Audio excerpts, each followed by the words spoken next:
Sahabat seperjuangan di seluruh penjuru tanah air, selamat datang di acara Si Oren bersama Bung Said Iqbal. Sebelumnya, mari kita sambut penampilan trio kelas pekerja.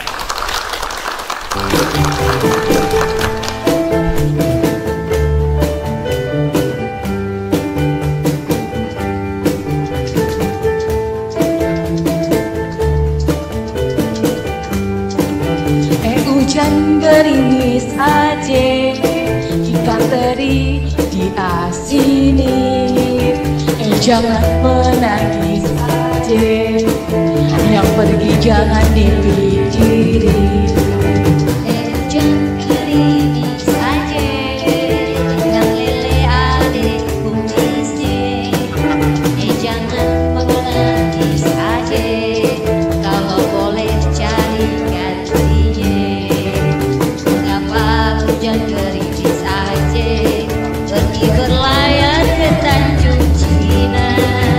Mengapa adek menangis aja, kalau memang jodoh tak kemana. Hei hei. Acara hari ini adalah sebuah cerita. Jangan lupa like, share, komen, subscribe, dan bunyikan tombol loncengnya. Assalamualaikum warahmatullahi wabarakatuh. Selamat datang di channel Abraham Samad Speak Up. Seperti biasanya, saya hari ini tidak sendiri menghadirkan seorang narasumber yang luar biasa. Kenapa saya katakan luar biasa? Tamu kita kali ini adalah orang yang jadi perhatian publik akhir-akhir ini ya. Bahkan sebenarnya tokoh kita kali ini orang yang sangat populer ya. Tapi saya ingin mempersingkat waktu, saya langsung saja memperkenalkan Pak Said Iqbal. Apa kabar Pak Said Iqbal? Assalamualaikum warahmatullahi wabarakatuh. Waalaikumsalam. Kabar baik. Saya memperkenalkan dulu. Beliau ini adalah Presiden Konfederasi Serikat Pekerja Indonesia. Yes. Dan sekarang juga merangkap ya, Bang Said, jadi Presiden Partai Buruh. Betul. Jadi saya berbangga hari ini bisa mewawancarai calon presiden. Dan sudah presiden di Partai Buruh. Sudah kecil. Bang Said, ini ada yang menarik nih kemarin Ya. kalau kita ngomong Hari Buruh tanggal 1 kemarin. Iya Bang. Perayaannya kalau kita lihat ada 7 tuntutan ya, kalau Ya. saya nggak salah ada 7 tuntutan yang hendak akan diajukan buruh kemarin. Tapi kelihatannya yang berkembang di publik itu adalah nuansa politiknya lebih kental ya. Ya. Orang menantikan kok ini Hari Buruh hari ini agak berbeda. Iya. Karena kelihatannya katanya akan menghadirkan para calon presiden. Itu yang menarik mungkin ya. Iya. Padahal kalau kita lihat banyak hal-hal yang masih urgent, yang sebenarnya kita ingin buruh juga lebih concern ya untuk menyuarakan itu. Salah satu misalnya isu upah yang selama ini seolah-olah ya Bang Said, seolah-olah tenggelam. Padahal seharusnya tetap jadi isu yang signifikan dan prioritas yang harus diperjuangkan. Kenapa saya katakan demikian? Karena kalau kita lihat data Kementerian Tenaga Kerja pada tahun 2022, upah minimum kabupaten kota itu hanya sebesar 3,9 juta. Ya, jadi masih di bawah dari UMR kita yang 4,4 ya. Betul. Said ya. Saya ingin minta nih tanggapan Bang Said. Apakah kita masih bisa berharap yang lebih besar kepada teman-teman buruh kita di hari perayaan buruh kemarin agar tetap memperjuangkan hal-hal yang sifatnya strategis? Ya, terima kasih Bang Abraham, orang yang saya hormatin sampai hari ini. Ketua lama KPK. betul kita baru ketemu lagi. Ketemu. Karena Abang pernah hadir di acara buruh, Ketua KPK, bayangin gila itu. Bener-bener berani Ketua KPK kita. Nah, jadi Omnibus Law Undang-Undang Cipta Kerja lah yang membangkitkan adrenalin perlawanan kelas buruh. Ya, bagaimana mungkin negara terkaya nomor 7 di dunia, pertumbuhan bahkan di atas Prancis dan Inggris dari sisi purchasing power parity. Kemudian juga pertumbuhan ekonomi nomor 3 di dunia setelah India dan Filipina. Dikala COVID banyak orang resesi, kita sempat resesi 1 kuartal, habis itu rebound, bangkit kembali. Dan hari ini pertumbuhan ekonomi diklaim 5%. Tapi anehnya, Omnibus Law Undang-Undang Cipta Kerja dari sisi klaster ketenaga kerjaan dan isu pertanian nggak seimbang Harusnya kalau ekonomi tumbuh, maka otomatis purchasing power, daya beli tumbuh. Artinya upah naik. Ini tidak. Ini tidak.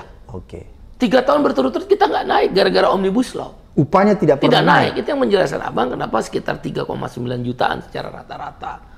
Karena upah nggak naik 3 tahun. Ekonomi naik. Kalau kita pertanyaan sederhana. Lah ekonomi tumbuh itu buat siapa? Kelas menengah atas. Mungkin saya ke menengah atas, Abang menengah atas. Jadi, tunggu dulu Pak. Yang menikmati pertumbuhan ekonomi cuma yang ada di menengah atas. Oke. Buruh menengah tidak bawah, menikmati buruh ya? tidak. Lu dia nggak naik upah. Kalau ekonomi tumbuh, daya beli kan naik. Ada konsumsi di situ. Daya beli naik, konsumsi naik. Konsumsi naik, pertumbuhan ekonomi. Oke. Berarti penyumbang terbesar dari pertumbuhan ekonomi kita kan konsumsi. Oke. Dengan demikian konsumsi harusnya terrefleksi di daya beli, purchasing power. Instrumen daya beli itu 2, salah satunya. Satu adalah upah, karena dia untuk membeli barang. Satu lagi jaminan sosial, kalau dia miskin terproteksi. Itu namanya instrumen untuk meningkatkan konsumsi. Nah, konsumsi yang naik ini kesimpulannya kelas menengah yang belanja. Belanja di kelas bawah, menengah bawah, buruh, petani, nelayan, miskin kota, miskin desa, buruh migran, kerja rumah tangga, buruh informal, turun. Kalau gitu buat apa kita bernegara? Berapa sih jumlah orang menengah atas? Tidak lebih dari 3% dari jumlah penduduk kita. 97% berarti ambruk. Kenapa mereka bisa bertahan? Ya kalau nggak punya uang pergi ke rumah mertua. Makan biasanya berempat menjadi berlapan, setengah-setengah. Telur, konsumsi telur. Pagi telur goreng, telur ceplok, siang telur sambal bulat, malam telur rebus. Kan itu aja kan cara masyarakat mengakali untuk supaya bisa bertahan hidup. Kan yang nggak adil itu mereka kelas menengah. Saya kelas menengah, saya bisa beli apartemen karena secara finansial saya cukup dengan pekerjaan saya. Tapi saya nggak bisa terima ketidakadilan buat anggota saya di serikat buruh. Nah, oleh karena itu Omnibus Law ini adalah yang membangkitkan kembali kelas. Saya terima kasih sama partai-partai yang ada di Senayan itu. Kita jadi bangkit. Bang, nggak pernah dalam 30 tahun 4 konfederasi serikat buruh terbesar, KSPI, ORI KSPSI Andi Gani, KPBI Ilhamsa, KSBSI Darta Pakpan, Serikat Petani terbesar, Serikat Petani Indonesia, 60 federasi tingkat nasional bersatu. FSPMI, Abang pernah hadir waktu itu, FSPKEP, FSPTSK, semua sektor industri. Ada juga Jala PRT, Mbak Lita Anggreni, ada Urban Pur Konsorsium, yang biasanya Mbak Wardah kan tidak senang dengan politik-politik semenjak Orde Baru yang hanya mementingkan kelompok orang kaya. Hari ini dia utus kadernya, Guntoro masuk. Bersatu. Bersatu. Kelompok-kelompok marginal, ojol di Katul, kelompok supir di SBTPI. Semua mereka sekarang bersatu dalam kekuatan membangun kelas. Pokoknya saya akan bicara kelas terus. Karena kalau kita nggak mengidentitaskan kelas, mereka akan selalu kita adalah negara Pancasila. Kita saling membagi, yang kaya kaya, yang miskin miskin. Retorika dibangin terus. Ada BLT itu remeh-temeh. Bansos mana tunjukin Menteri Sosial yang nggak ditangkap KPK. Semua ditangkap KPK Menteri Sosial. Mudah-mudahan yang sekarang jangan. Kita berdoa. Semua Menteri Sosial ditangkap KPK. Abang tahulah karena mantan Ketua KPK. 1 juta orang miskin tiba-tiba di tingkat menteri udah jadi 2 juta orang miskin. Apa kotak-katik angka orang miskin aja. Dikalikan anggaran di APBN. Mainan kita tahu, main-main orang atas gitu. Kotak-katik angka, di sini ngomong di parlemen, di sini kotak-katik angka di birokrat. Ketemu. Selisihnya itulah yang mereka korup. Kita nggak mau jaminan sosial. Karena itu kekuatan kelas ini menyatu, menghidupkan kembali Partai Buruh yang pernah didirikan oleh almarhum Profesor Dr. Muchtar Pakpahan. Waktu itu Bang Mokhtar ini melampaui masanya. Kecerdasan beliau melampaui masanya. Di bawah belum siap. Kesadaran kelasnya lemah. Prematur pada Prematur. Karena beliau kan orang cerdas. Sama kayak saya, beliau ILO Governing Body, salah satu pengurus Badan Perserikatan Bangsa. Saya juga sama ILO Governing Body. Cuma beliau 2 kali, saya 3 kali alhamdulillah dipercaya. Jadi kita paham. Nah waktu itu kesadaran kelas masih lemah. Akhirnya hanya didukung oleh SBSI. Satu serikat. Nah kalau sekarang tadi 4 konfederasi besar, 60 federasi tingkat nasional, serikat petani terbesar, masyarakat marginal kayak seperti PRT, Urbanpur, buruh migran, bahaya dahsyat bang. Biarin aja kita dikecilin. Nah, inilah yang kemudian mengingatkan kita kembali bahwa perjuangan kelas secara politik harus dihidupkan kembali. Itu yang terjadi di Eropa, yang terjadi di Amerika Latin, yang terjadi di Jepang, yang terjadi di Singapura, yang terjadi di Australia, Selandia Baru. Kita ini tidak bobokan. Udah buruh jangan berpolitik, urusin aja urusan PHK, urusin upah. Itu betul. Tapi kebijakan upah dan PHK akibat keputusan politik. Omnibus Law membuat outsourcing seumur hidup. Keputusan politik nggak? Kita yang di perusahaan jadi susah. Seumur hidup kita outsourcing. Karyawan kontrak dikontrak berulang-ulang, ya intinya akhirnya seumur hidup. Upah 3 tahun nggak pernah naik yang tadi dijelaskan, juga itu ada keputusan politik Omnibus Law. Lu jangan bohongin kita lagi. Ayo kita tempur secara konstitusional. Pertarungan sedang dimulai, Bang. Pertarungan yang the real fighter, itu sedang dimulai. Pertarungan itu. Jadi kami ingin 3 aliran yang di dunia itu. Ada partai yang beraliran pemodal, berarti partai liberal, partai konservatif, ya kan, LDP seperti di Jepang. Yang kedua, partai beraliran agama. Siapa bilang di internasional ada beraliran agama? CDU-CSU di Amerika itu Christian Democratic Union, Christian Socialist Union, Kristen. Republik juga kan partainya orang Kristen. Dia agama. Salah nggak? Enggak, boleh. Nah yang salah satu, kelas pekerja kok nggak dikasih partainya di Indonesia gitu loh. Kita mau bicara upah turun ke jalan dari, abang ikutin, dari Mayday ke Mayday, isu upah muncul. Dari Mayday ke Mayday, isu outsourcing muncul. Dari Mayday ke Mayday, isu melawan karyawan kontrak muncul. Nah, rupanya ini di politik. Itulah yang menjelaskan. Tahun ini, mengapa setelah lahir partai kelas, kami partai kelas. Identitas kelas, bukan identitas SARA ya. Partai buruh anti SARA. Partai buruh anti kekerasan, partai buruh anti perang. Itu seluruh dunia. Partai buruh bicara labor right, environmental right, dan environmental protection, dan human right. 3. Cuma itu partai buruh. Di luar itu, ya tentang kebijakan ekonomi. Maka, sekarang lebih menonjol. Untuk menunjukkan, kau jangan main-main lagi, kami udah punya partai. Dan saya kaget, pasca pandemi baru kejadian 50.000 buruh ikut masa aksi. Itu belum pernah. Selama pandemi kita susah sekali mengorganisir. 9 poin tentang buruh. 1, upah yang murah. Yang tadi abang cerita. 2, outsourcing seumur hidup. 3, karyawan kontrak seumur hidup. 4, PHK mudah. Kalau bahasa Menko Perekonomian, easy hiring, easy firing. Saya marah benar itu. Kau pikir ini negaramu. Jangan mentang-mentang kau menteri. Saya terus terang, jangan kau bilang menteri.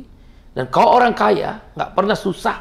Bagaimana seorang istri menunggu suami pulang, hanya menunggu untuk membayar susu anaknya. Kau nggak pernah rasakan itu. Saya ngomong di media. Kau pikir ini negaramu. Dia ngomong easy hiring, easy firing. Boleh mecat gampang, rekrut gampang. Kau pikir ini perusahaanmu, negara. Dibikin seperti perusahaan. Jahat bener. Saya lawan, saya bilang. Makanya saya nggak mau ketemu. Masalah Omnibus Law dan saya nggak mau. Makanya saya bilang, kalau partaimu tetap begitu, kita ketemu di parlemen, kita akan adu gagasan. Kami oposisi ke partaimu. Sederhana saya, bang, harus begitu ngomong. Ngomong halus tuh udah nggak bisa, nggak masuk, nggak masuk. Pakai bahasa rakyat aja. Saya tuntaskan sampai yang TKM pertanyaan abang. Kemudian ada pesangon dikurangin. Udahlah outsourcing, upah kecil nggak naik-naik. PHK gampang, dibayar pesangonnya kecil. Kan jahat bener di kelompok pengusaha hitam. Jahat banget gitu loh. Nah baru yang ke-6, dia pengaturan jam kerja. Kita udah kayak kembali abad 17, Renaissance, abad pertengahan. Jam kerja itu jadi 12 jam, 8 jam jam kerja utama, 4 jam lembur. Kan sekarang boleh lembur. Kan total tetap 12 jam. Cara pintar kan, dia bikin upah murah, pasti buruh mau lembur. Dia ambil tenaga buruh, dia peras, tapi dia bayar murah. Dengan upah yang murah, bayar lembur jadi murah. Kan based on-nya upah. Kemudian juga para buruh perempuan yang mengambil cuti haid dan cuti melahirkan, nggak jelas kepastian upahnya. Dulu ada kepastian upah. Ya dulu kan yang lama ada jelas. Kali ini sekarang nggak? Nggak ada. Pasalnya hapus. Memang mereka berkilah. Kan kalau nggak dibahas berarti ada. Saya bilang lihat aja pasal di depan, Anda hapus. Dia silat lidahnya ini. Nah, kemudian juga kita harus cuti berapa itu 2 bulan setelah 6 tahun kerja kan capek. Dan itu ILO standar. Standar dunia. Dihapus. Nah, terakhir yang ketujuh baru tuh, yang ketujuh adalah TKA. Dulu kalau tenaga kerja asing mau masuk kerja nggak boleh sebelum keluar izin oleh menteri secara tertulis. Kitas Imtak. Dan itu pun hanya untuk skill workers. Omnibus Law, lo kerja aja dulu, nanti administrator lo, manajer administrasi lo ngurus. Ya masuklah si unskill workers, buruh kasar, terutama dari Cina. Kan kita lihat, sopir forklift buruh dari Cina, tukang batu di Lipo ketahuan tuh Cina, di Pulau Gadung perusahaan baja, tukang masak dari Cina. Saya bilang jahat bener. Itu yang kita marah. Kalau skill workers nggak apa-apa, buruh berketerampilan, misal ahli hukum internasional, ahli apa namanya accounting, karena itu perusahaan multinasional. Kalau ahli las banyak ya? Ahli las banyak, kecuali las ini bang di laut, las turbin, itu pun orang Indonesia udah banyak. Tapi di pendampingan lah. Tapi tukang las cuma nyambung besi dari sana juga Cina, kelewatan banget. Tukang masak juga? Iya, tukang masak banyak itu. Ada lagi di Tangerang saya temui, kan saya suruh, kan kita punya banyak serikat buruh. Tukang ngepel, kan ditanya, nggak bisa bahasa Indonesia. Ya berarti kan dari Cina kesimpulannya. Ya Cina kan sederhana bang, dia boleh investasi, masyarakat dia kan 1, sekian miliar. Siapa yang kasih makan masyarakat? Ya, uang gua boleh lo pakai investasi, tapi orang gue juga lo kasih. Yang istilahnya obor itu, one belt one road. Memang dikesangkal sama pemerintah, tapi faktanya di Pandeglang, di Kalimantan Selatan, di Papua banyak itu buruh-buruh kasar. Oleh karena itu partai buruh itu bang kan tadi anti kekerasan, anti perang, dan anti kepada pelanggaran hak asasi manusia dan anti merusak lingkungan. Nah baru yang terakhir yang ke-9 adalah tentang sanksi pidana yang ada di undang-undang lama dihapus, beberapa pasal ya. Nah kalau untuk petani 3, bank tanah. Kan katanya bank tanah, kalau dia udah turun-temurun mengelola tanah rakyat, abang tahu kan karena sebagai pengacara, terus kemudian dia nggak dapat sertifikat kan, ini bagus sertifikat, tapi jangan berhenti di situ. Land reform, itu perintah undang-undang pokok agraria, balikin tanah ke rakyat. Nah ini kalau belum ada pengakuan dalam bentuk surat menyurat resmi, diambilkan oleh pemerintah bank tanah. Padahal itu digarap udah turun temurun. Ini kan kita tahu, datanglah si pengusaha sawit, kucuk, nggak perlu dia kontra lawan si rakyat, dia ambil di bank tanah. Datang pertambangan yang abang pernah ngomong itu, datangnya ke bank tanah. Siapa yang jamin tidak korup? Dia nggak mau bertengkar sama rakyat kan. Nah si pengusaha pakai aturan bank tanah. Ini kata petani loh yang ngomong ke saya. Nah di Undang-Undang Petani nomor 19, Perlindungan Petani nomor 19 tahun 2013 tadi saya singgung. Kalau musim panen raya, importer nggak boleh mengimpor. Jelas itu. Mau beras, daging, kedelai, ataupun garam. Garam aja kita impor, geblek banget dah. Garam negara maritim kok impor garam. Itu dihapus di Omnibus Law. Boleh. Nah sekarang impor yuk masuk lagi. Waktu petani musim panen raya kan jerit semua. SPI, Henry Saragi dan Ruli, pengurus partai buruh, teriak kan. Nah, alhamdulillah berubah. Harga pokok gabah. Harga pokok gabah produksinya 5.050 per kilogram. Pemerintah menentukan 4.500. Kok pemerintah berlaku seperti, maaf, tanda petik rentenir. Jahat bener ini negara. Udah outsourcing menjadi agen outsourcing. Pemerintah yang boleh menentukan ini jenis pekerjaan boleh outsourcing, ini jenis pekerjaan yang tidak boleh outsourcing. Jadi negara bertindak jadi agen? Agen outsourcing, Pak. Kan saya tepuk jidat teman-teman saya di Prancis sama Inggris, ketawa ngakak, baru hanya Indonesia. Ini keajaiban yang ke-11 saya bilang. Setelah Borobudur. Borobudur kan keajaiban 10. Nah, Indonesia lah keajaiban 11 dengan outsourcing itu menjadi agen. Nah, yang lain juga kalau dia impor pada saat panen raya dihukum 6 bulan, 2 miliar denda, dihapus. Ini undang-undang semua memproteksi pengusaha. Kalau investasi ya, regulasi investasi untuk lebih mudah, delivery on time bisa lebih cepat, ketepatan dalam membuat izin, kita setuju kan? Itu setuju ya? Iya, investasi bisa masuk. Sepanjang dia mengikuti aturan. Yang kita nggak setuju, kenapa lo hajar kesejahteraan buruh, kesejahteraan petani, lingkungan tanah yang bisa 150 tahun. The land of wealth, kata Adam Smith, bapak ekonomi klasik dunia. The land of wealth, kedaulatan adalah tanah. Abang punya rumah, saya punya rumah. Siapapun yang masuk ke pekarangan saya, kena hukum. Karena kedaulatan tanahnya adalah milik kita. Indonesia tentang tanah. Bagaimana mungkin orang asing bisa 90 sampai 150 tahun? Apa yang akan terjadi di tanah itu? The land of wealth, itu jelas kedaulatan adalah tentang tanah, Adam Smith. Nah, itu yang kita kritik. Nah, Partai Buruh harus memerankan itu. Kalau cuma serikat buruh nggak bisa, Bang. Ya warna oranye Partai Buruh, warna oranye Partai Buruh, partainya kelas pekerja, partainya kelas pekerja, Partai Buruh nomor